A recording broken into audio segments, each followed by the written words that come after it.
I'm sorry, Mr. President. I don't dance.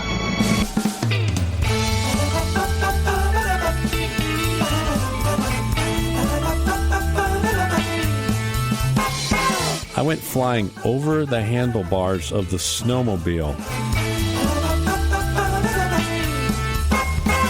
All of a sudden, the hoses that I'm towing pass me up. This thing's a mess. I gotta find it. Hi, welcome to Comedy Parenting Radio, the show that promises not to blow leaves into your yard with our leaf blower unless you are gone at the mall. My name's Jerry, and we have got Jack in the studio and Emma. How are you two doing today? Good. Great. Hey, thanks for coming all the way up from Telluride, Colorado, just for this show. You guys are pretty sweet about that. Anyway, we're going to be talking about snowmaking today, snowmakers, and we'll be right back.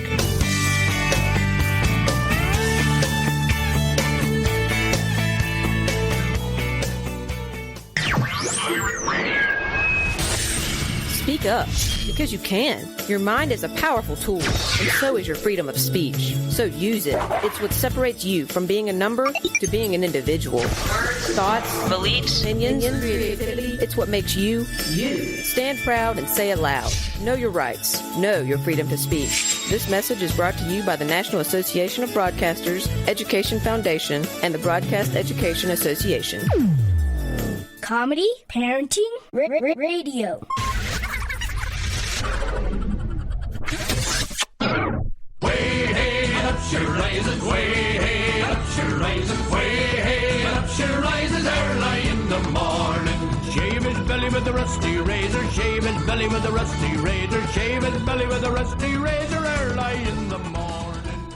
Okay, we're back with Comedy Parenting Radio. We're talking about snow making, and I've got two snowmakers sitting in Studio B with me, and I used to be a snowmaker. That makes... let's see, you two, let me carry the one. That makes three snowmakers all in one spot at the same time, awake at this time of day. They're very rare, huh? Must be off season. There's usually a snowmaker sleeping somewhere in the world. I don't know. Anyway, so Emma, what is snowmaking? Well... Oh, by the way, where is it done? So snowmaking is typically done on ski areas. Maybe tube hills also. But anyways, what we do is we take pressurized air and water and we mix them in certain ratios to produce imitation snow. Like in a beaker? How do you mix them? We don't use beakers at our resort. I can't tell you what other places do. But we mix it in the air and spray it on the ground. And then what happens? Well, if we're lucky, the ground's cold enough, it stays frozen and it piles up into huge piles called whales. I love whales. We love whales, too. Have you ever ridden a snowmobile on a whale? Oh, that's a bad idea. Yeah, it's a bad idea. I have ridden my snowmobile into several whales and not as often ridden it back out again.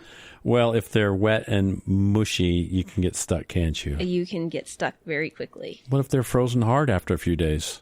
Well, then you're sliding off the whale into the trees, and that's actually worse than being stuck in the whale. You know, if you ride over a lot of whales that are all connected together, and by the way, how tall are these whales? Well, it depends on which snow gun you're using, but they generally range from 15 to about 40 feet tall. And there's always a steep side? Oh, there's generally 3 steep sides. 3 really steep sides to the whale, and one's kind of overhanging, if not vertical, and the other's kind of a gentle, kind of where in front of the gun, isn't it? Yeah. Depending on the direction of the wind, you typically have 1 gentle side and 3 very severe drop-offs. Okay, so we've got giant piles of snow called whales. And Jack, what is it that you got to do to get the snow guns going where you work? Well, we start up the pumps and we send somebody to the top of the mountain to bleed off the air out of the water line until it's completely full of just water. So the pumps are pushing water up these underground lines? Yes. And it goes all over the mountain or to a lot of the mountain? Probably 1/3 of our mountain. A third of Telluride. Wow, that's a lot of snowmaking. And so it's pushing water up the hill. Then what do we do? Well, before that, you would actually start up the compressors because the air system takes longer to charge. Now, when I was a snowmaker and I worked in the compressor room, I would go out there and take readings every hour on the compressors and see how they're doing. And these are giant, oh my word, they're the size of a car compressor. And they all hummed at the same pitch because they're all going the same RPMs. And I would hum and then match their pitch. And then I would just lower my pitch just like about a third of a note. And you get that, what's that called? Dissonance, when the sound waves go opposite each other. It's like, yeah. And it gets a wah, wah, wah, wah, wah, wah, wah, wah sound. There's a lot of different tones related to snowmaking. You can a lot of times identify what gun is running in the dark, even though you can't find it. Ooh. By the tone. Or if it's running correctly. Yeah. Yeah. You don't know where that gun is, but you can drive your snowmobile through there and listen and say, oh, this thing's a mess. I gotta find it. Or, oh, it's not too bad. I'm going to keep cruising. Or if your buddy comes into the control room and he's soaking wet and goes, why did you leave that one so wet?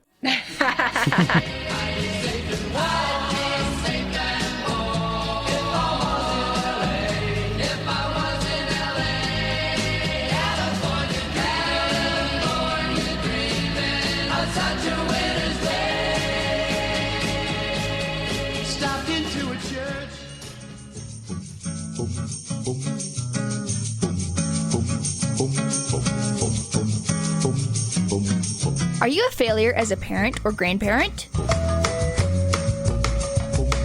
Do your little ones cry for no apparent reason? Do you have lots of money? If you answered yes to these or any other invasive questions, we have good news for you. Treesock Press was named after a cat. A very cute cat. Treesock Press printed a book. That book is available in nearly indestructible hardback form and is printed with non-toxic ink so your little dinosaur can virtually eat the book. If this all seems too good to be true, you can go buy a cheap Disney book that's printed in China. Books printed in China aren't as good for teething toddlers as ones printed in Wisconsin. What's the name of our book? Dad the Tooth Fairy Didn't Come. This book is funnier than a root canal on a sinking ship. I didn't know ships had teeth. Order your copies of Dad the Tooth Fairy Didn't Come from Amazon today. Or tomorrow if you're on the international date line. It's raining tacos from out of the sky. Tacos, no need to ask why. Just open your mouth and close your eyes. It's raining tacos. It's raining tacos. Captain, I must inform you, you're listening to Comedy Parenting Radio. All you can eat, lettuce and shells, cheese and meat.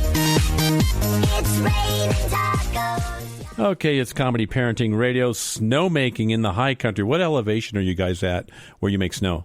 Between, what do you think, 8.5 and the top of the mountain's probably like 12,000 feet. So 8,500 feet to 12,000 feet. You know, most people that come visit skiing, they can't even breathe at that. And you're out there schlepping stuff around. Do you guys drag hoses around? We do. We drag a lot of hose. Like a lot of hose? Uh-huh. Yeah. Yeah. And you take them in to thaw them out every now and then? Yeah, they generally have to come in and thaw, probably almost once a shift, really. Yeah, absolutely. There's nothing like these are like a fire hose, right? It's like a size of a fire 2-inch hose. Fire hose, high pressure. I think they're rated up to like how many pounds? 800 pounds. 800 pounds. 800 pounds, yeah. Well, at least the ones we use, 800 pounds. That's probably the same. Now, one time when I was snowmaking at night, and by the way, have you both made snow at night? Yeah. Ever? Yeah. Oh my! Yeah. We'll get to that in a minute. I was making snow at night, and they told me to go up and bring a bunch of hoses in from the top. And I went up and unhooked the gun and unhooked at the bottom, and hooked the hose onto the pintle hitch, as a special hitch behind the snowmobile, and started dragging the hose back down the mountain.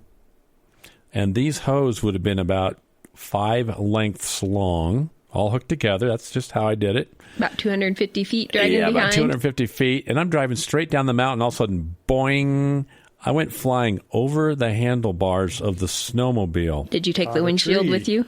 No. I mean, I really went flying over and landed on my back and went, what in the world was that?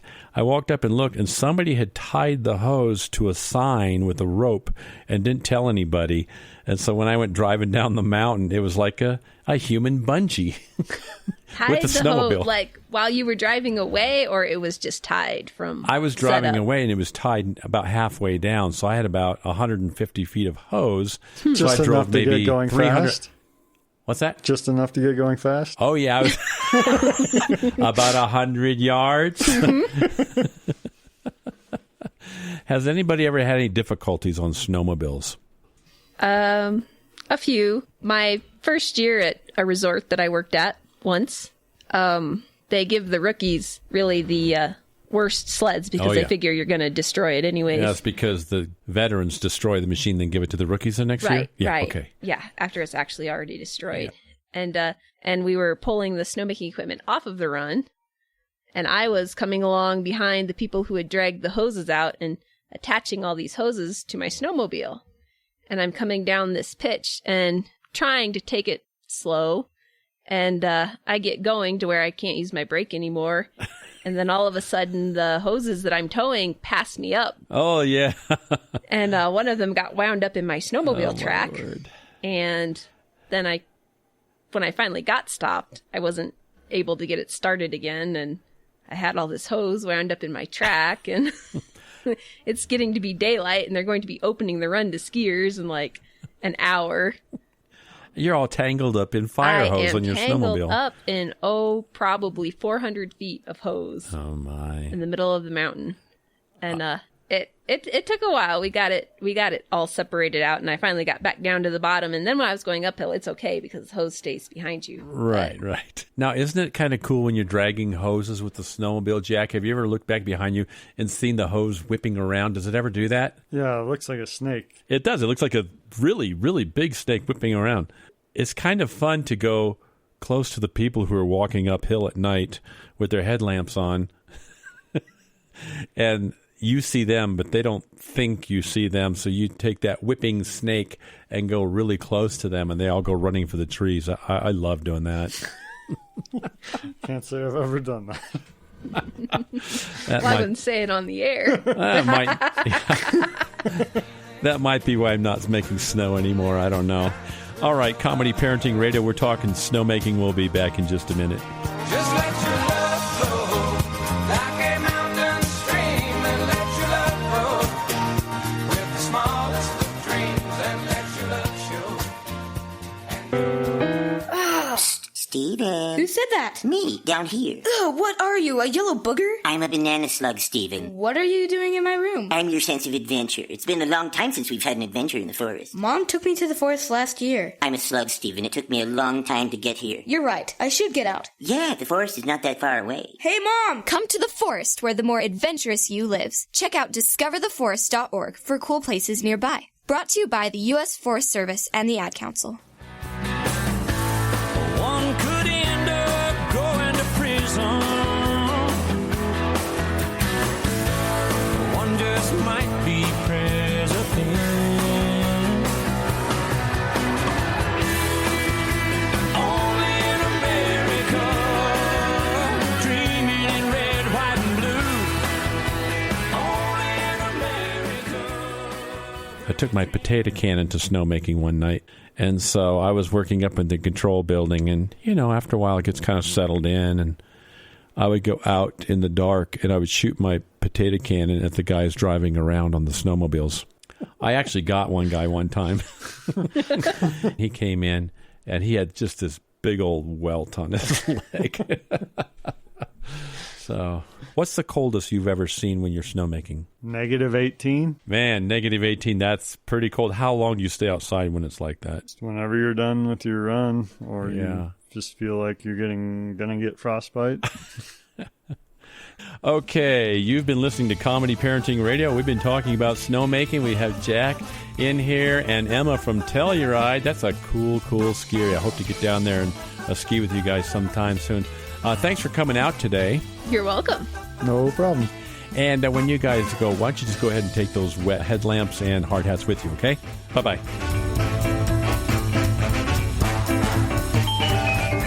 You know, this is how you get places. Socializing with the higher-ups.